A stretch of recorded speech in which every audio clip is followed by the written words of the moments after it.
Problem. So I'm here with Laura Tolosi, and Laura is, do I pronounce your last name correct? Yeah, you did perfect. Yes, Yep. Tolosi, yes. So Yes. Laura is functional dietitian from New York, and she's integrative nutritionist, and we're going to have nice conversation about all the topics that we are interested in. I'm just going to turn off my cell phone as well, so there's no distractions. Yes, perfect. Laura, first of all, thank you so much for joining me. It's a pleasure and honor to have you here. Yes, And, well, thank you. Could you please tell us a little bit about yourself and about what you do? Sure. So I am an integrative nutritionist, functional dietitian, and I've been working in the field of nutrition and health and wellness for over 25 years now. So I love it just as much as day one. It's my passion to really work with women and supporting women in their health journey. And I've worked a lot in the public health, but I'm also, with one-on-one clients for years. And right now I'm really focusing on women to balance their hormones, give up their belly bloating and any struggling weight that they've been having difficulty to lose, really, so they can take their control back and feel confident and sexy and everything they wear and do, and just, all those feel good feelings that comes when you accomplish all that. So that's, where I'm kind of focusing on now. So that's amazing. That's amazing. That's exactly, that I have a Facebook group, Fit and Healthy After 40. Yes. So we are in good company of women with, of same age that want to be active and feel good and feel healthy and not to feel, the age yet. Absolutely. It's early, right? For that, we want to stay young for as long as possible and to stay active. So they have some questions for you. I have all those questions that came from members. And shall we just start Let's start. Let's do it. Hey, nice. So the first question is, since lots of my followers, they are on high fiber diets. So the first question is it normal to have belly bloat when eating high fiber diet?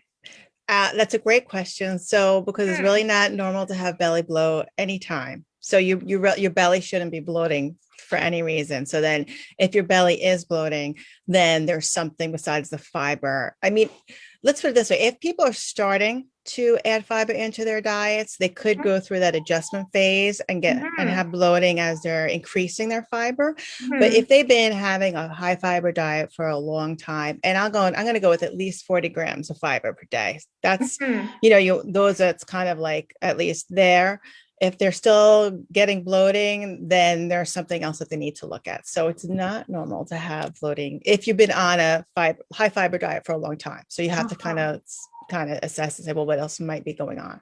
There could be a lot of different things, but okay, so now I have two questions that related. Also, another question that people notice that they have more belly bloat when they increase their water intake. Like when they start to drink more water to support their weight loss, they start to notice more belly bloat. Is that normal, or what to do with it? That's, I haven't more belly bloat when they could, but that's also should be just an adjustment phase. When you're increasing more water, it's an adjustment phase, and then your body actually can acclimate it to it. And how much water are they drinking too? So it's definitely a transition phase. But once they're drinking more water, and there's, they actually most people don't, but they can drink too much water. So, half their body weight in fluid ounces is what they should be, is what the recommendation is. And then if they're drinking, caffeine or anything or they're working out excessive and then losing water, they should rehydrate themselves with an additional cup of water. And water is super important when you're doing the fiber. So is it really the water, or is it the fiber that's causing the belly bloating? And as the transition, right? It's hard to tease out until you kind of get to a point where you've been in that phase for at least a couple of weeks, and then you have to start teasing out what's really the cause of the bloating. And what can be the reason? There could be a lot of different reasons. So it certainly could be the foods, right? So typically when I work with clients, one of the things I always work with is belly bloating is what foods am I eating that contribute. So the number one things, the three top foods that I see are gluten, dairy, and corn. Corn contributing a lot to belly bloating. And I think corn is, and I'm sure if you're in the field of nutrition, you're pretty aware of gluten and dairy as being things that cause bloating a lot for different reasons. But corn is another one that I have found that definitely causes bloating in a lot of people. So when you're looking at food, a lot of processed foods have high fructose corn syrup, which is a derivative of corn. So those are kind of some things that you want to look out. So I have a small 3-day belly bloat, program that basically we take away the gluten and the corn and the dairy for 3 days and kind of just see if there's any relief first, and then you can continue to go further. So those are the 3 foods that I look at. So I myself vegan, plant-based, and gluten-free. So that's all good, right? Yeah. And so a lot of people who are vegetarian, they're not doing the vegetarian, I'm going to say the proper way. They're just kind of loading up, we'll say, on cheese and simple carbohydrates and processed foods. They're not really doing it the way you're doing it. So there is a difference. So those so when you're just kind of loading up on the carbohydrates and not looking at your other sources, you can and could run into problems for sure. Yeah, that makes sense. That makes sense. All right. And the next question was, does glycemic index really have an effect on losing weight? So the glycemic index is really kind of based on how it's going to affect your blood sugar. So in putting it in that perspective, it's more of what's my insulin response, what's my blood glucose. So if you're looking at it in that broad picture, it certainly could, because if you're having foods that have a high glycemic index and you're not, let's say, support having vegetables, fibers, and protein and fats to make sure that your body doesn't have such a spike in blood glucose, it could. So it's really of a broader picture. So when I'm working with clients, I don't use a glycemic index per se, because I'm not swearing off certain fruits for the most part. With the caveat is some people have something that's called SIBO. Have you heard of that? Short intestinal bowel overgrowth. So that could be something that causes bloating. But those type of people is like a subpopulation that certain fruits who have more of that high sugar content, we'll say, might cause them to have more gas and bloating. So that's a certain subset of the population. So my approach is broad at first, but then if you're not having results, then let's take a look and further and see what's going on. So it's more of a broad, blood glucose type of effect. And how about losing weight? So somebody who eats high glycemic index fruits, let's say, would it interfere with losing weight if they don't have any other problems? Let's say if they're generally healthy, don't have any problems. I don't think it's the fruit that's causing them to not lose weight. I think it's the whole picture.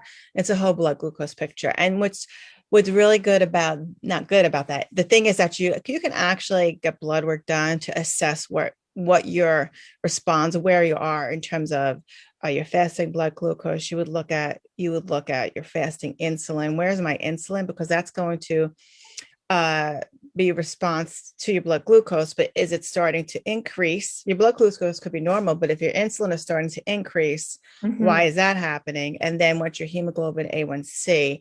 Those are 3 markers that's going to show your fasting blood glucose for the average of 3 months. So how have you been doing it? So you can think you're eating great and you're like, I don't understand why I'm losing weight. But if for whatever reason, you're blood glucose is off, that certainly can affect your ability to lose weight for sure. So somebody who is pre-diabetic or diabetic, of course, has to be very careful, right? Absolutely. But somebody who is healthy, like I myself eat plenty of fruits and smoothies every single day, and I never gain any weight from that, right? Right. So next question is, if you are suffering from adrenal fatigue, how much exercise should you do? Okay. So when and this plays into blood sugar too. So adrenal fatigue, you're, pretty much exhausted all the time. You have no energy. So in terms of exercise with adrenal fatigue, I'm going to say you do not want to be, if you're really adrenal fatigued, that your cortisol is in the dumps, you have to first look at your blood sugar, because that's what's going to affect your cortisol levels, right? But also, if you're doing anything, you want to heal your adrenals, so you want to look at the type of exercise. So if you're doing something like like serious running, that and you are fatigued, your adrenal glands aren't functioning the way they should be. How do you know if they're functioning where they should be? You wake up, you have energy, you go throughout the day, you have energy, you're sleeping well, you can handle stress. If you're having, it's something that's called tired and wired. Like if you're really exhausted all the day, but then you can't fall asleep, those are some things, like something's going on. Your ability to adapt to stress is off. You have sugar cravings, salt cravings. Those are kind of things that you look at that are going to say, okay, these are the signs that are showing me that I'm not adapting well to stress, and that's affected in my adrenal glands. So if that's actually happening to you, don't go running cross country. That's not would be my recommendation. Do I still want to do exercise first thing in the morning to jumpstart a little bit? But also things like yoga would be really more important to choose versus like if you're just starting, definitely you would want to do the yoga piece and wait and hold off on something like the high intensity interval, even though that's great. Jumpstart that in the morning, but not for half an hour for sure. Not more than 5 minutes in the morning, so it definitely be slow until you start to feel better. And that could really mean something very different for different people, but it could mean something like, okay, I had a restful night sleep, I've been sleeping well. Then that's like, okay, you're getting better adaptability. We can change my exercise, and maybe we can start working more on I love the higher intensity interval trainings, but you might not be ready for it. Yes, right. Absolutely. You know what I'm saying? Yeah, 100% agree. Do you know that I have this program, 3 pillars for weight loss, and that's exactly how I put together my program. I have there a little bit of high intensity training, lots of weights, and also I have there yoga as well, because everybody needs it. The life is so stressful, right? Absolutely. And if we're stressed out, we cannot lose any weight. So, absolutely. Yeah, yoga 100%. 100%. And then just to piggyback on that, if they're not sleeping, they're not adapting to their stress, like meditation. Yoga is separate, but I know yoga is obviously being mindful, but just kind of adding on to that is that meditation piece that is super, super important to kind of calm everything down and to help support that stress adaptation for sure. And ground to feel grounded, right? Because every disease comes from stress, right? Yeah. And weight gain comes from stress also. Absolutely. Yeah. Yes. So the next question, so you can kind of answered that already. Would cardio put more strain on your adrenals? You answered that. Yes, definitely. Yes, definitely. You need if you're not in a good position, yes, it would. So to use common sense, right? We don't have to be doctors to know that if you're super tired, exhausted, that means you're overdoing something. You need to give yourself a little break and rest. And when you have energy to continue again and continue carefully and monitor yourself. Yep, absolutely. Yeah, we know what's best for our bodies, right? We have to listen to ourselves. We know what's best. Absolutely. Absolutely. Yes.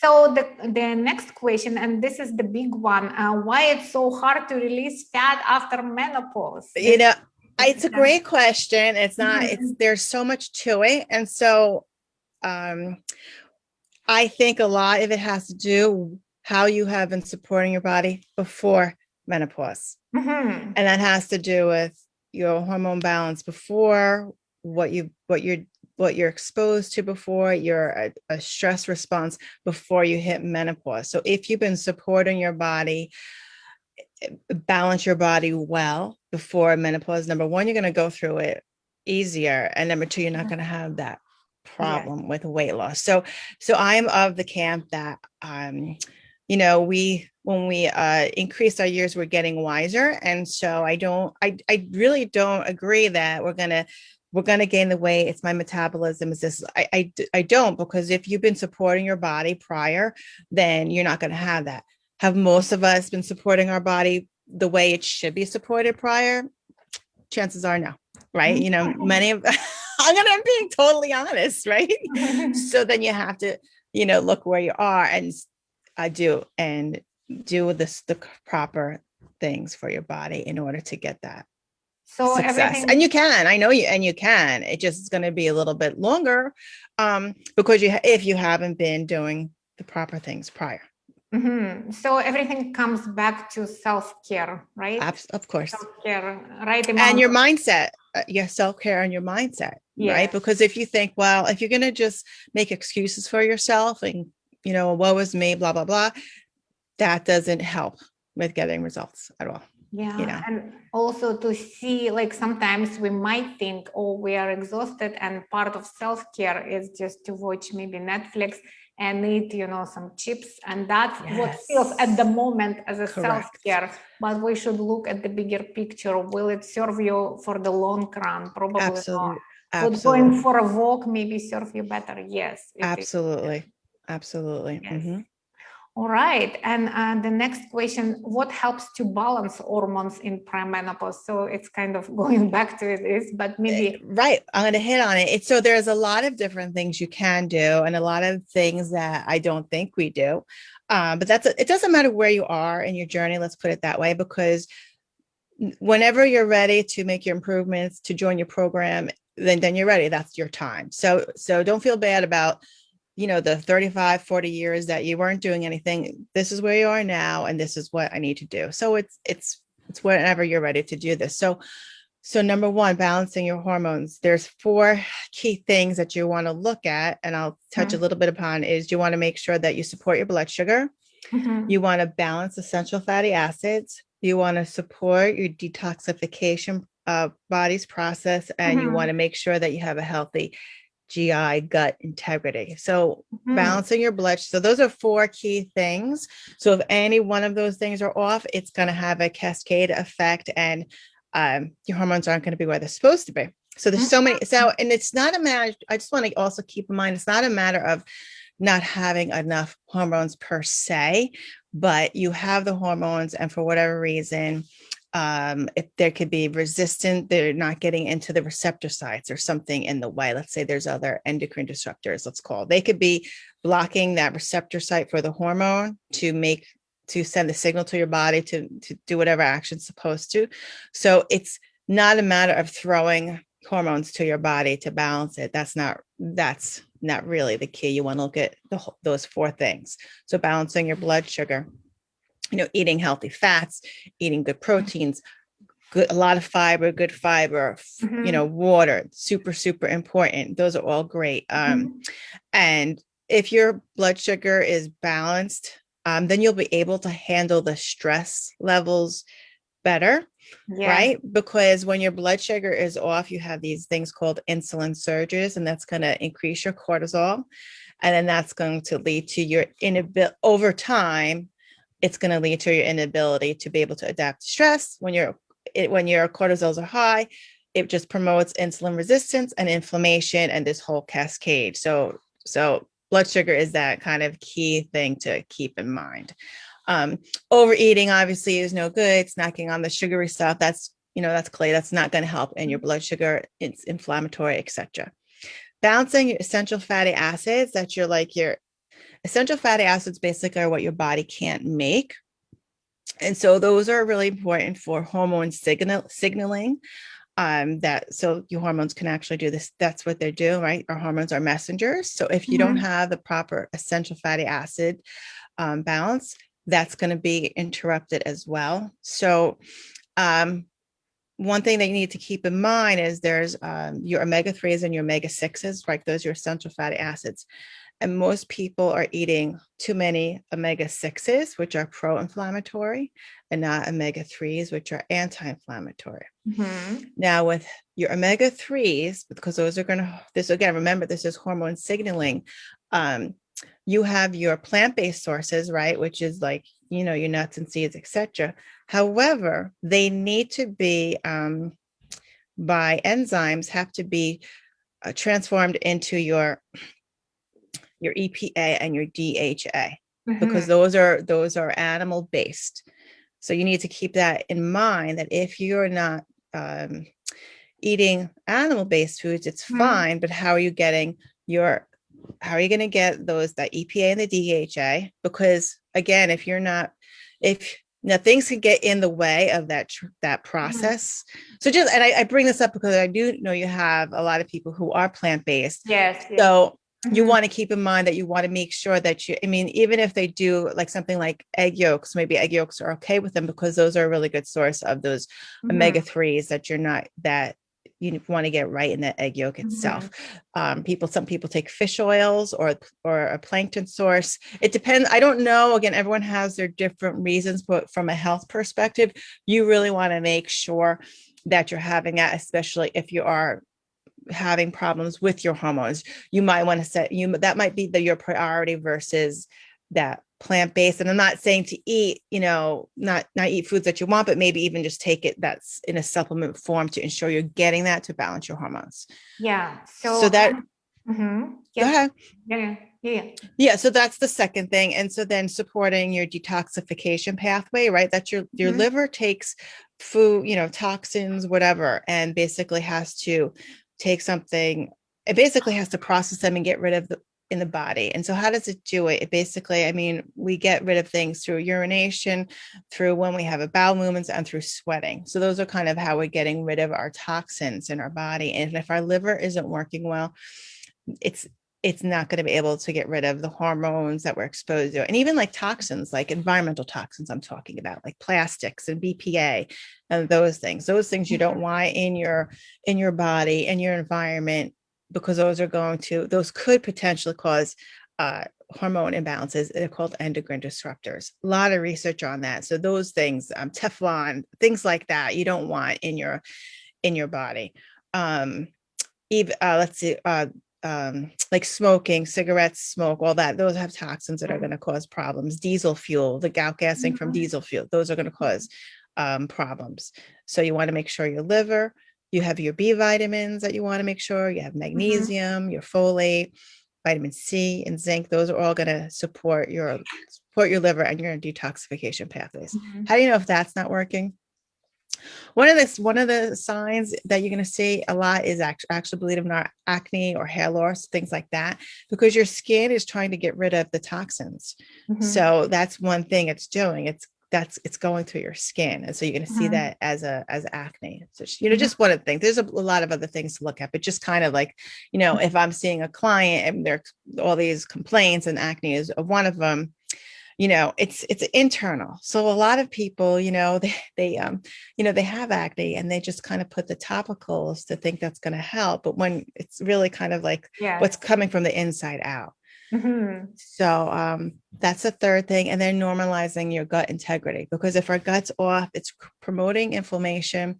It's also affecting your ability to detoxify any type of hormones or things that are causing, we'll say, just distress. So it's just like this feedback loop. So you want to make sure that your gut is balanced. If you're having bloating or constipation or diarrhea, those are kind of signs like my gut is not where it should be. And of course, you're going to look at food as well. If that's, what kind of food are you eating? And, yes, maybe there's certain foods that I can't, eat that for whatever reasons. There's a whole host of reasons, but those are kind of like the four things. I know it was a lot, but those are really like the four things that you really need to make sure are intact. And that will totally help with hormone balancing. When you start there, it's super. And then you can go, and that's, pre-menopause, perimenopause, whatever, even for, young girls who are just starting, just to kind of incorporate all those things will really kind of just lead them through that balance and ease into menopause for sure. Yes. So can I just add to it? Yeah, when we talked about omega-3, so for plant-based, I'm taking algae oil, which is it's the same like fish oil, but it's plant-based. So and also flaxseed, ground flaxseed is also very high in omega-3. So yeah, so but remember the flaxseed's good, but that has to convert, like it's in the form of ALA. right? So then there's ALA, and then there's EPA and DHA. So the flax, the ALA has to get converted to the EPA and the DHA, which is what you need. So flax is great, and as long as you have the other algae, the algae is great, and the other, like, B vitamins, B6, etc. Yes. So as long as you as long as you have those, then you won't have a problem to turn that ALA into EPA. Not everyone does, and because we're talking about hormones, when you're taking many women take oral contraceptives, the birth control pill, that messes up that conversion. I'll tell you right now, that messes up that conversion. So, and they're, slapping hormones, whatever, but that's messing up the conversion and other things. So I just wanted to put that out because I know a lot of women take it, which is fine, but realize it is going to affect other processes in your body, for sure. Good thing at menopause we don't have to worry about. It's a good thing, right? It gets easier at menopause. Yes, that's true. So another question, could you please touch on alcohol? Like, yes, what does it do and how much is okay, or how much? So if you're, no, that's a great question. So if someone who, like we talked about with adrenal fatigue, alcohol is going to negatively affect your adrenals. So that's something you should stay away from. But if you're in a fairly, healthy, you're not fatigued, you have energy, etc. It's 3 times a week, maybe, is fine. It's not going to, 1 glass, but then it does start affecting you if you start to increase it more than that. Yeah, it does. So, that's, so I wouldn't do more than like healthy for, maybe 3 times a week. But again, if you're having imbalances, I just, it's just not worth it to, it's also going to affect, your liver if you're drinking more, right? And that's going to impair your detoxification, which impairs your hormone balance as well. It really kind of affects everything, and it affects your blood sugar too, right? If you're just having, especially if you're drinking those sweet, yummy drinks, it's going to affect your blood sugar too, right? Yes. So, good one. Yeah. And 2 more. Is that okay? Are we okay? Yeah. So no problem. 2 more questions since we talked about this detoxification. So what is normal? What is regular to go to the, to have bowel movements? Bowel movements, you want to make sure you're a regular bowel movement, and it should be easy once a day. Once a day is, if you're doing once a day is great. Once or twice a day is great. But if you're, because then you're eliminating things. If you're not doing that, that's another sign, because everything's just staying there and you're not getting rid of it. So, and it should be with ease. It shouldn't be like hard to do, like rabbits. No, it shouldn't be like that, Yes. But this is how you know. That right? was not sexy question, but I had to ask it for, absolutely. No, it's not. Listen, I talk about this all the time. But I do. Yes. And the last question, what foods can be mixed together in one meal? Like fruits with other things. For example, you want to take fruit alone, right? Or have it like before your meal, not after your meal, right? Right. And and that's, everyone is individual. So when I'm with my clients, I don't really, it's interesting. I don't practice like food combining. That's not my approach. However, it's interesting when I look at the food combining for better digestion. I usually, I'm having my clients eat like, green salads, whatever, with some type of protein source. And actually that's how you should do it. So I kind of recommend it without going into the food combining rules, just because I think that's a better way for many people to eat. And the fruit by itself is fine. Some people, and you technically, carbohydrates and protein is what they say you're not supposed to have together. But pizza, that's not going to be the greatest thing to eat really anyway, so it's almost like intuitive. It's almost kind of intuitive when you're not combining, I feel like, without all the rules.